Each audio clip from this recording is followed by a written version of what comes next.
The pandemic has meant bankruptcies for many businesses. They had to close their doors. Some, however, made a successful comeback even after the worst possible case scenarios. And to do this, there are various steps that you need to follow, including the changes that you have to make, acknowledging the problem solving strategies, etc., etc. So stay tuned to find out what exactly some of the successful companies have done to turn things around. Don't go away, we'll be right back.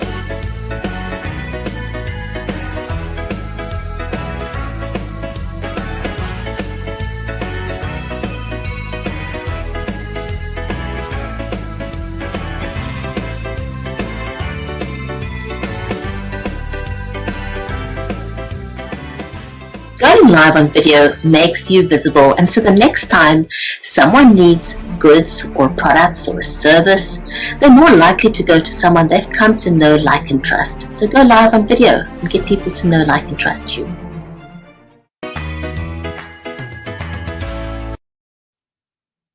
Welcome back. If you just joined us, you are watching Beyond the Logo with myself, Bridgetti Banda, and my amazing co-host, Nancy Lockhart.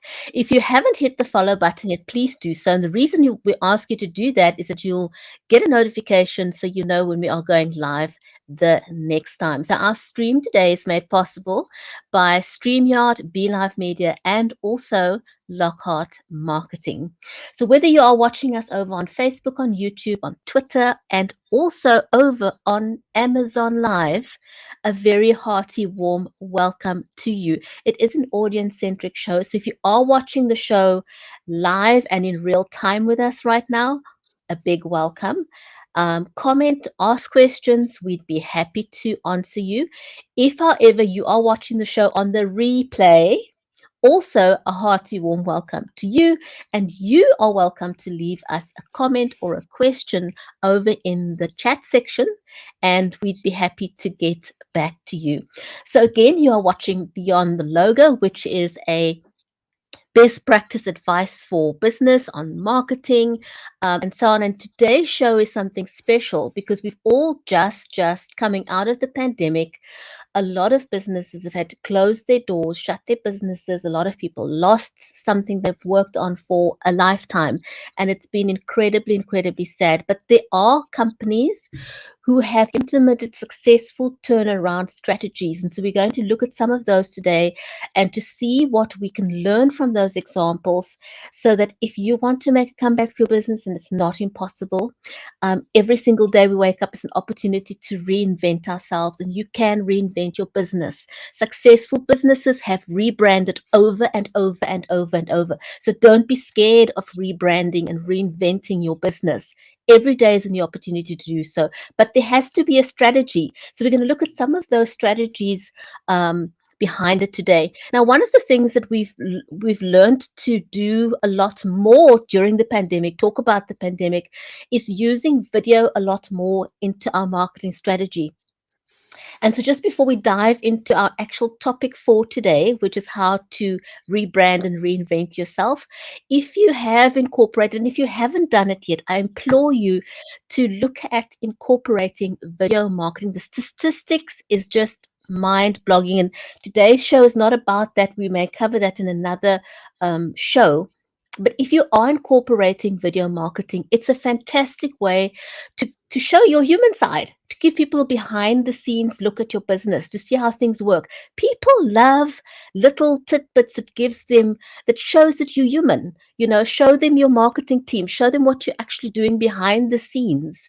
If you're in production of some sort, show them like little clips of what you do. People love that. It endears people to your company. So if you want them to do that, if you're doing a walkabout in your one of your departments, use something like the DJI Osmo, for example. It'll stabilize your camera. And again, do turn your phone. A lot of us, if we're used to doing TikTok and Instagram, we turn our phone into portrait mode. But if you're doing a walkabout and you want to show people, and generally it's, sort of a Facebook Live or a YouTube video, if you want what those black lines on the side are, turn your phone into landscape mode. It's going to get rid of those black lines. Quick tip for you. And if you want to level up on the sound, there's a bunch of these. Invest in a little lavalier microphone. And again, there are tons and tons of these. You can literally take your pick. And sometimes you may wonder, why am I getting horrible, horrible background noise? Well, you can quickly solve that by investing in earphones. And again, oh my goodness, there are just so many, many of them. You can literally take your pick. And if you are doing fireside chats, interviews, and stuff like that, and you're using your laptop, another quick tip is to invest in a great webcam. And I recommend anything in the Logitech series. I love the Logitech series. I'm currently using the Logitech Brio, but I promise you, almost anyone in the Logitech range, I can recommend without a doubt. That's just from myself. And of course, I use the Samsung condenser microphone, but you don't have to go for something like big like that. You can use a lavalier mic with fantastic results. Now I want to introduce to you my amazing co-host, Nancy Lockhart. She's the founder of Lockhart Marketing. She's also a #1 best-selling author, so go check out her books.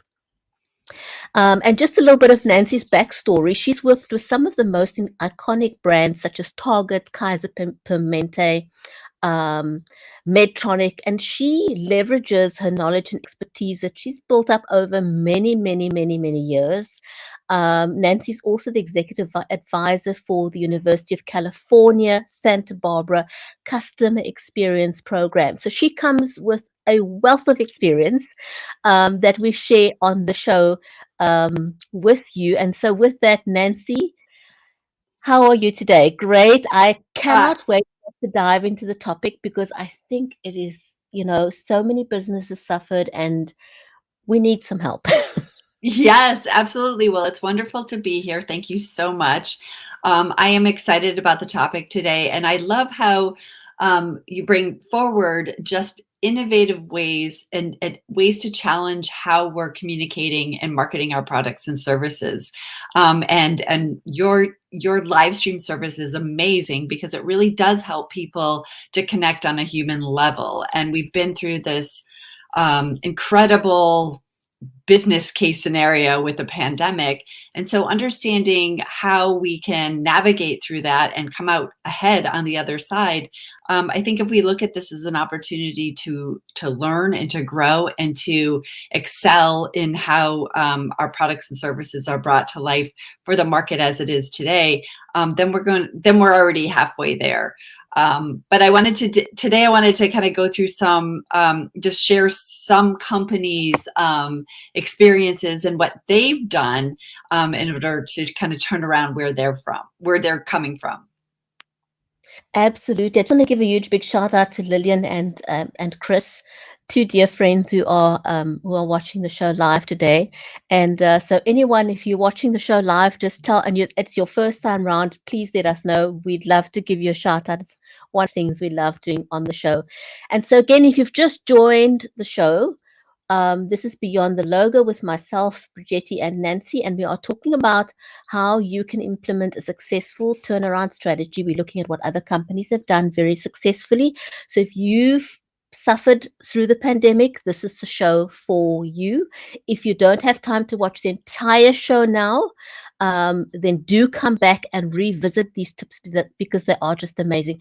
Nancy, let's just dive in because I really can't even wait for us to just get into this conversation. Wonderful. So what is the great comeback?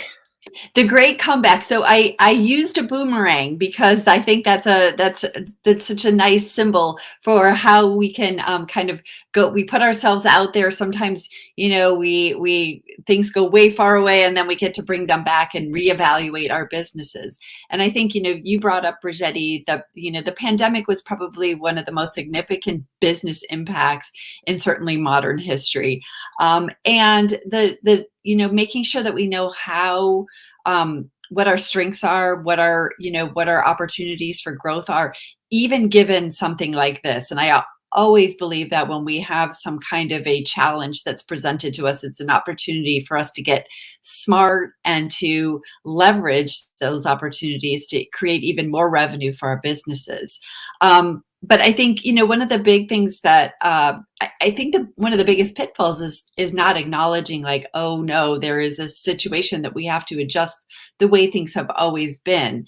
And so you really have to be acknowledging your problems, understanding what are the changes and opportunities that are in front of you, and then, like you said, develop a problem solving strategy that may be different and a little uncomfortable, but this is how the market is evolving. So the best companies and organizations leverage those opportunities to reinvent themselves. So that's what we're going to It talk a really little is bit a about. mindset, isn't it? I mean, it's the Yes. same as with our personal lives. It's everything is about perception, and Hmm. it's an opportunity to fail forward. I really like that Yes. expression, to fail Yes. forward, because it's an Hmm. opportunity to grow. Yeah, absolutely. And I think you saw my notes on my on, on my piece of paper, because I wrote mindset. It really is about your mindset and being able to shift your mindset from almost a victim mentality into a, like, let's embrace what this Yes. opportunity is. So for our first company that we're going to look at, I'm sure most people know of Hostess. They are the company behind Twinkies, Ding Dongs, and Ho-Hos, as in my picture. What we saw was that they were experiencing two bankruptcies in the past 8 years, just because they were doing things the way they had always done them. And they had an opportunity with the pandemic to really shift thinking and to leverage what the products and services that they were delivering, because people were really looking to you know get anywhere they could some kind of comfort and some kind of way to feel better, feel home, feel safe. And with these kind of snack cakes and foods like that, there was an opportunity for them to leverage that. But it took new leadership for them to actually do that. So they did have a new CEO. They really thought about how their products and services were positioned in the market, and then also they looked at their manufacturing system as to how to streamline and be more efficient. Like I said, they could leverage the pandemic demand for comfort foods and nostalgia and old going back to times where things felt more secure. And by doing that, the company actually has grown by 10% annually for the past few years. So they've they kind of looked at the pandemic as an opportunity versus something that was stopping them from being able to do things as they had in the past.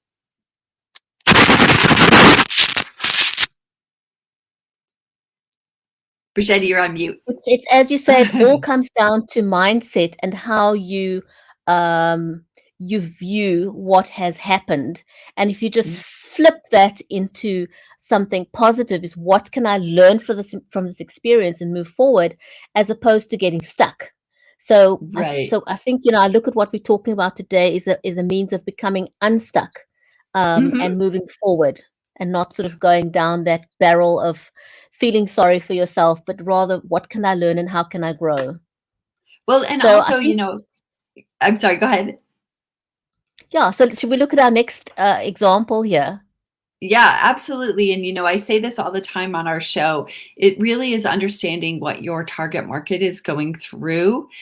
So getting into their mindset and understanding kind of how they're reacting to the current situation, not only just, how's it impacting my business, but to understand that end user and how they're reacting, responding, and how you can address those needs with your products and services is super, super key. So I will always beat that drum, that target market drum. The next business that we're looking at is Sbarro, and they are a pizza restaurant, very popular in malls and traditional malls. And so you would see them everywhere. But with the pandemic, of course, the malls basically closed down.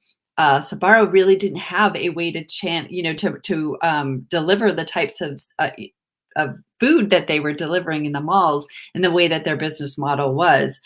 So that resulted in two recent bankruptcies. So what they had to do is really kind of think about, what their products and services were. And so they had to rethink their menu. So one of the things that they did is they broadened their menu from pizza, which they're very well known for. And I would say it's very good pizza if you like thick crust pizza.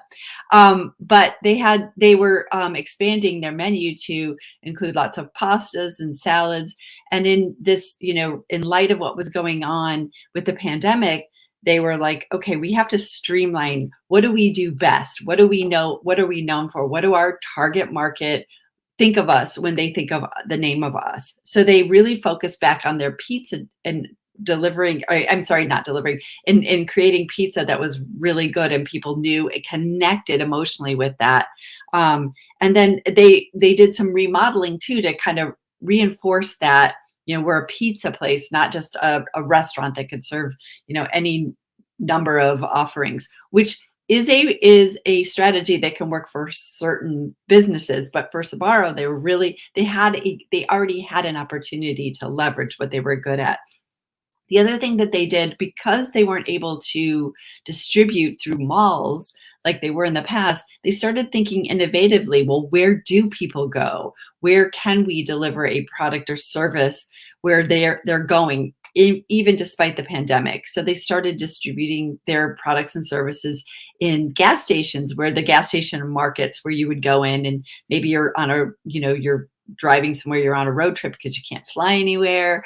And you go in to grab a, pizza, and you see the Sbarro. That reinforces that, that connection to nostalgia, as we talked about with the hostess company, but also provides a new and innovative place to get the services and products that they were offering. So again, rethinking, what is my opportunity? How is my target market thinking? And where can I deliver so that that my services are where they're at?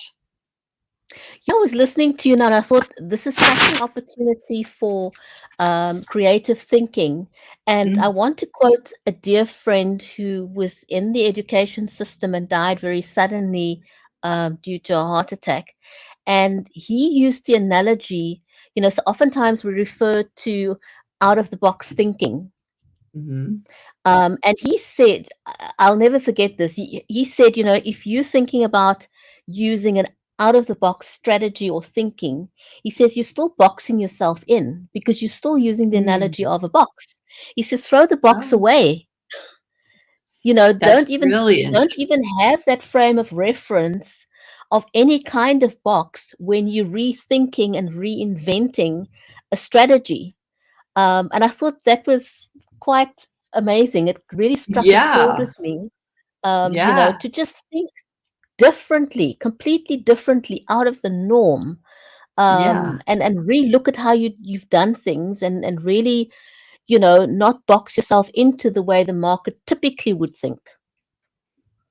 Yeah, yeah. I mean, I think that's it is really about throwing out what your mindset is to explore, a new opportunity, and how to move forward. And oftentimes, I mean, it may seem counterintuitive, but even as we look at the Lego right now, it may be going back to what you're really good at, which may seem like not being out of the box, but if you're thinking like that's almost throwing away the box, like going, oh, let's go back to where we were because that's what my target market wants, which is, you kind of think, oh, I'm going to start putting more and more products and services in, just like Sabaro, go back to what people know you for. They want a constant, they want something. If you're thinking about who your target market is and where they're at, it may be counterintuitive to what you're thinking is what's out of the box, but really Oh can my be gosh. successful.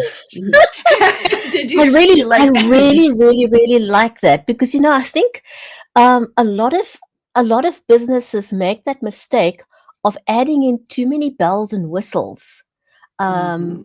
that aren't really necessary. And oftentimes, isn't it what we love most about a brand? What Yes. endeared us most is what they started out with, and we fell in love with that. And Mhm. sometimes they can get so lost in trying to be someone else. I see almost Yeah. everyone do this. They see Yeah. something that's working for one brand and they think, we want to copy that. Why do people do that? Go back to I basics. Stick with what made people love you. That's so true, and especially in times, with the pandemic, people were just they were desperate for constant or something that brought them back to a safer time. Familiarity, safety. Yeah, yeah. So understanding again your market and the times you're in and the opportunities that you have. That we see the same thing with Lego here. They started doing uh, Legos have had this really cool resurgence, but they kind of went down this path of moving away from, this like kid-friendly toys to this very complex, almost engineered motors and fiber optics.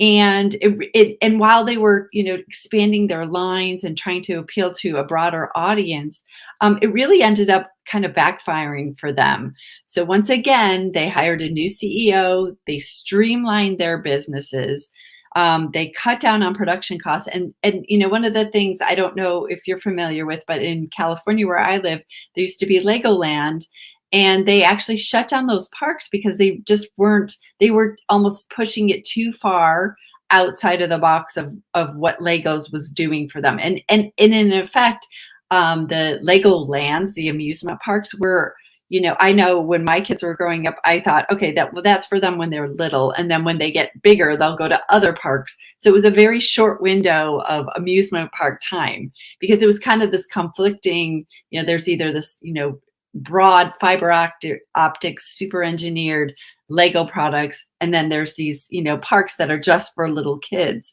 Anyway, they decided to sell those off under new leadership, and then they also did something which I think is very innovative and very obvious, but they asked their customers, what are the types of building sets that you want, that that you would buy? And just going out and doing some research is so effective in understanding what your target audience is expecting from you, what they want from your products and services. The other thing that they did, which was pretty interesting, I'm sure people are familiar with the Lego movies, but they initially started doing tie-ins with Star Wars, and they decided now this is where they're going a little outside of what they're traditionally doing and creating movies about, these Lego characters. But what it did was really reinforce their what they had traditionally done with those kid-friendly sets and buildings and what they're known for, and they put them into a movie which became different movies which became wildly successful for them. And by doing some of this re-engineering, rethinking, so it's not just about streamlining, but streamlining and understanding that core of what makes that streamline so effective, and then thinking, and then pushing that outside of different realms, like how can I extend this versus just radically go in a different direction. And also by listening to what their customers were saying, what they want, and what brings them joy from their products. So they saw a 27% rise in revenue over 2020, and they've opened 165 new Lego stores. So you see Legos distributed, across very many outlets, but they had their own Lego stores, which they were able to open despite, all of the pandemic shutdowns of people doing walk-in traffic. So another great success story, turnaround story for them. No, it's a Lego is such a trusted brand. It's we've all grown up with Lego. It's survived so many transitions. And as you said, going back to what people loved most about it, and again, just Mm-hmm. stressing that value of market research and getting in touch with your clientele, your audience, the Mm-hmm. people that grew to love you over many, many years. Find out what it is that they want, not Right. what you think they want, but what they actually want. Because when you give people what they want, they're going to continue supporting you, correct? So let's have a look at our next example. Absolutely. And Uh, just another comment on that about the market research, I do think it's important to tap into, they're going to tell you, they're going to give you a concrete what they want. But I think it's, as marketers, it's our opportunity to kind of think a little bit below the surface of what they're saying. So what they're saying is, oh, I want you to give me Lego sets about, a farm or something like that. But if you think back and if you think beyond that, like, oh, they want to recreate something that maybe as a child they wanted to live on a farm, or they wanted to experience, um, uh, some type of adventure or something on a pirate ship or something like that. And then understanding, oh, they're looking at this nostalgia. How do we bring that to life? And then anticipate, oh, that might be really cool if we could expand into movies and things like that. So understanding what's underneath the surface of what your target audience needs allows you to then expand and get innovative in a way that's going to bring success. So Absolutely. But one of the things that Lego reminds me of is also the ability of brands to tap into that, favorite part of your life, your Mhm. childhood. Yes. That it was something that you have fond memories of when you think of Lego. So how can I, as a brand, tap in and bring back those memories and just sort of reinvent it, and because that endears you to your audience, so something to Yes. consider as well. Absolutely, absolutely. So our next company is Applebee's, which is a restaurant chain, and once again, the pandemic was really pushing the Applebee's typical restaurant in ways that they needed to innovate. So there was a lot less people coming in and sitting down in restaurants, and there was more of this fast casual where you go, you either do the drive-through, especially, during the pandemic when there was a lot, people were very concerned about any kind of contact. And so what they decided to do was shift their menu from kind of this, warm, like comfort food. And they went into this kind of idea of trying to cater to calorie conscious consumers and create more healthier menu options, which is an incredible idea. We all want to support health and people's well-being, but Applebee's wasn't known for that. People didn't think to go to Applebee's to get to go for low calorie. They went there for comfort food. And once again, with the pandemic, the way it was, that idea of like comfort and stability and home and warmth was something that they could have really leveraged more of in inventive ways. So once again, they hired a new CEO.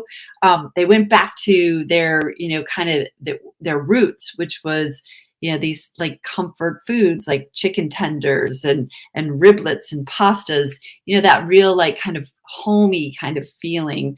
And then along those lines of like comfort food, but also, affordable food, they launched this Dollarita margarita that became kind of this runway hit. So it was comfort food with a little bit of fun and very, affordable pricing. And then of course, if you can swing this, get your name in a hit country song, and that will reinforce free advertising. So I thought that was kind of fun to point that out, that that the Applebee's song was in a popular country song. So it also brought it top of mind. You can't always bank on those types of things, but if you have a reputation that's associated with that feeling, you're more likely to have some kind, be incorporated into some pop culture. I like that, an association with something that's warm and fuzzy and gives you all the feels, The feels, that's right. That's right. So, so the next one is Delta Airlines. So again, these are companies that obviously were impacted by the pandemic. There was a lot of limitations to travel, but even before that, they were forced to declare bankruptcy in 2005. So that was well before even the pandemic. But they were also impacted by 9/11. So they had high fuel costs, competition. They were being undercut by low-cost carriers, and then of course the decline in traffic from 9/11, but also as the pandemic. So they really did a huge reorganization. They fended off a takeover, which I think is interesting because big businesses oftentimes, when they're feeling that that pressure of kind of losing money, losing revenue, it's easy to like go, okay, well, we'll have someone will take over and pick up the mess and clean it up. But what they did is they merged with Northwest Airlines. Instead of being just taken over, they combined forces. And then they kind of reworked where their hubs were because of this merger, and where people were actually more likely to fly. And then they really focused on the things that were core to people when they're air traveling, which is something, it seems simple, like on time, takeoffs and reliable flights, which was really important to them. And that's part of that, instead of just getting taken over, but to merge and to leverage some of the best practices of Northwest Airlines with the strength of Delta Airlines to come together and to do something that is pretty basic, but to be able to, to kind of shift that perception and go back to basics, like we've said, gave that, kind of that reliability once again for, if I am going to travel, I'm going to travel with a trusted brand like Delta Airlines. A great comeback there. And, in an industry that was so incredibly hard hit by the pandemic, I mean, it literally rendered that industry useless for that period. Yeah. I think the travel industry a lot of people were hard hit, but specifically the travel industry, it literally wiped out their business. And even to this day, it's still affected. You often Yes. have not enough flights canceled at the last minute because a staff member came down with COVID.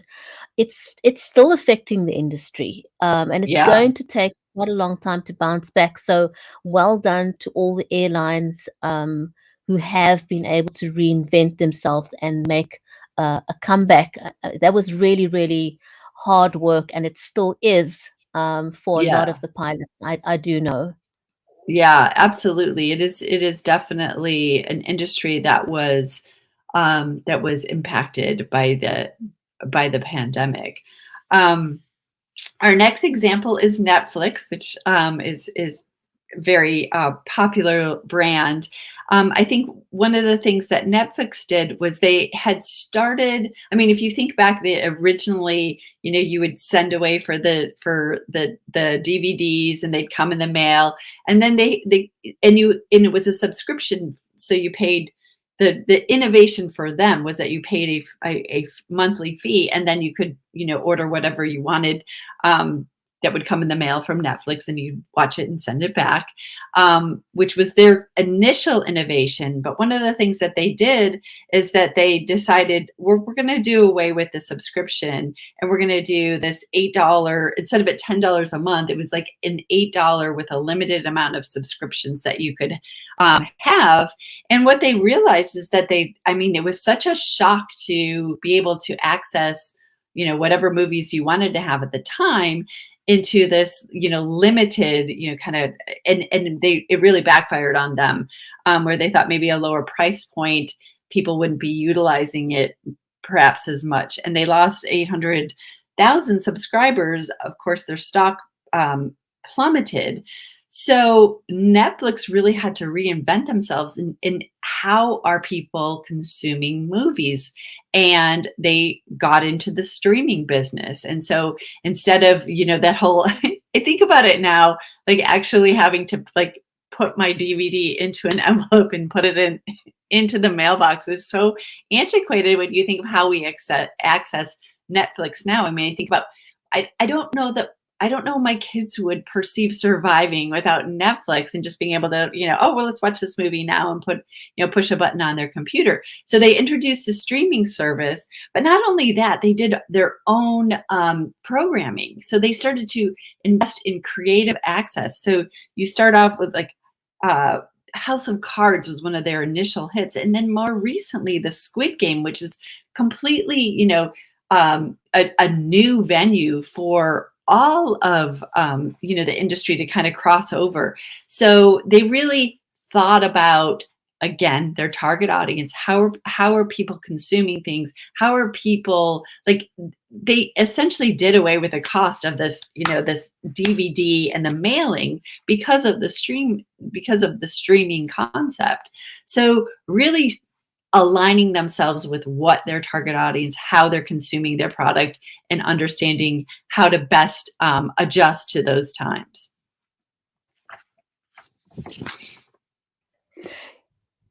Yeah, that is absolutely amazing. And I mean, Netflix has been with us for such a long time, and it's been interesting watching how they've transitioned and adapted to the differences in the market. And so the next one is something I think almost everybody knows as well. And I love the way that you've selected all these brands that just about anybody and everybody can relate to.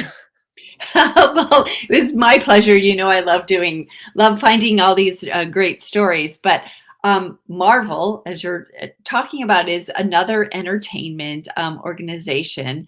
And really, it's interesting because when originally you think of Marvel, you think of comic books.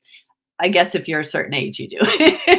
But the market had kind of shifted in that you were seeing, you distribute comic books for kids, and it's a low margin market, relatively low margin market. You pick up a comic book.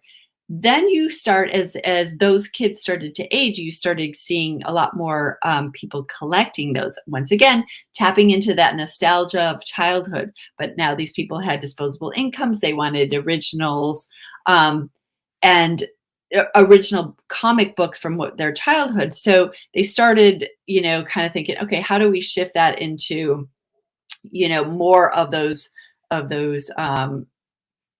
older folks that were buying the comic books. However, what kind of backfired is the market wasn't as large as they had thought.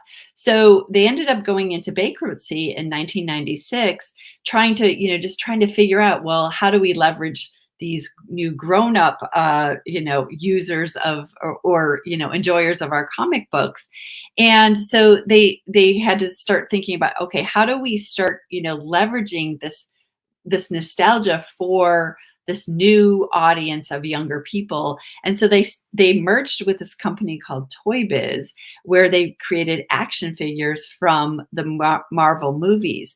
They also then started producing, again, much like the Lego organization, they started producing movies based on those comic book figures, those action figures. So one of their big breakout hits was Iron Man, which made close to $600 million. And it was really kind of an innovative way to be, thinking about how to take that nostalgia, that connection to those comic books and bring it to the screen, where you could actually have this kind of fantasy and engagement with the characters that you know and love. And so you see, they also did Black Panther, which was wildly successful, and also the Avengers. And so, it was interesting because the way they positioned it and that nostalgia also connected people during the pandemic back to that, like, kind of solid entertainment that they knew as a kid, as children, but they could consume in a different way. And so even through the pandemic, you saw, like, very rarely would you see these blockbuster movies being so successful from a movie theater. But you have an example of like Black Widow, which was one of the highest grossing US domestic films with $181 million during the pandemic, which was pretty incredible. And now we just see Marvel just, it is just continuing to grow and to tap into that nostalgia and that, that understanding of their target market, where they're at, how they want to consume, and how they are going to engage and continue to engage with those characters in a way that's so profitable for them and entertaining for their target market. They certainly have done a great job, and I think it's one of those brands that are just going to be with us forever. Absolutely. Absolutely. So just in closing, just kind of the things that we talked about, really successful turnarounds share some very common traits.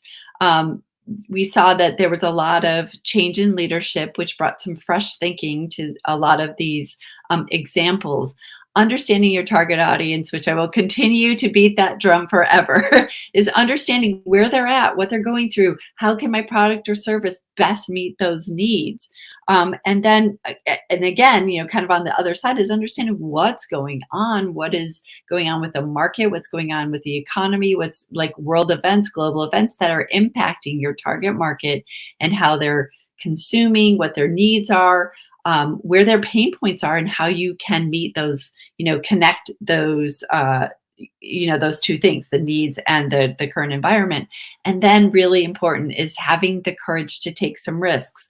We saw in some of these examples where organizations took risks that didn't pay off, but were able to, to leverage, like, okay, that maybe that didn't work out, but how do we then recover or recommit? Because I think that's a key thing, is to recommit to your audience of like, oh, we may have tried something and now we're recommitting to you as a target audience and understand who you are, what you need because of what's going on right now. So having the courage to continue to change, to reinvent, to shift, to understand, and anticipate what your target market needs, and you can have a successful turnaround.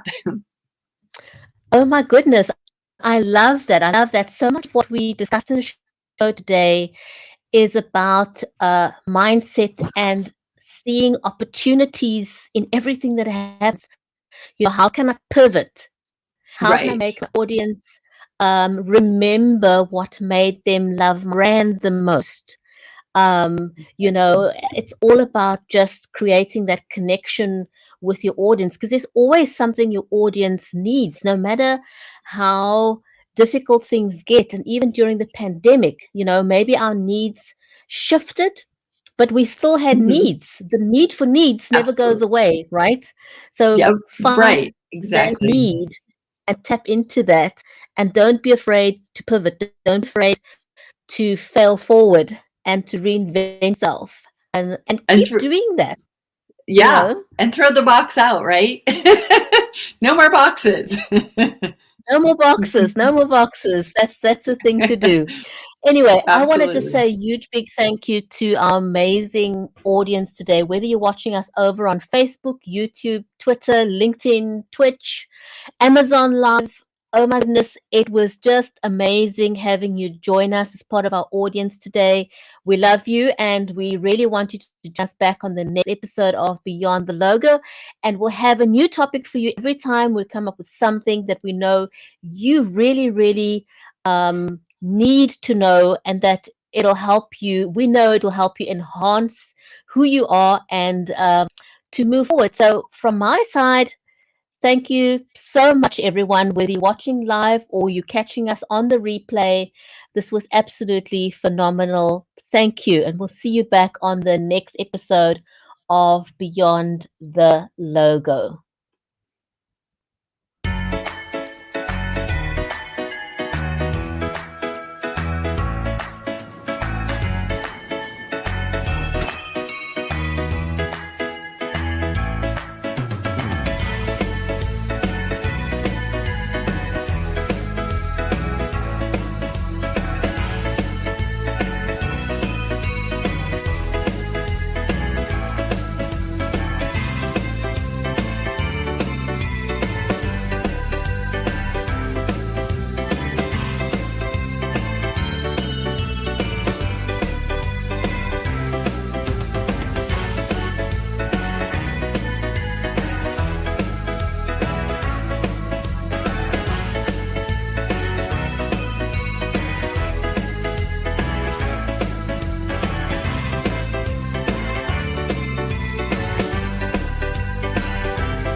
Going live on video makes you visible, and so the next time someone needs goods or products or a service, they're more likely to go to someone they've come to know, like, and trust. So go live on video and get people to know, like, and trust you.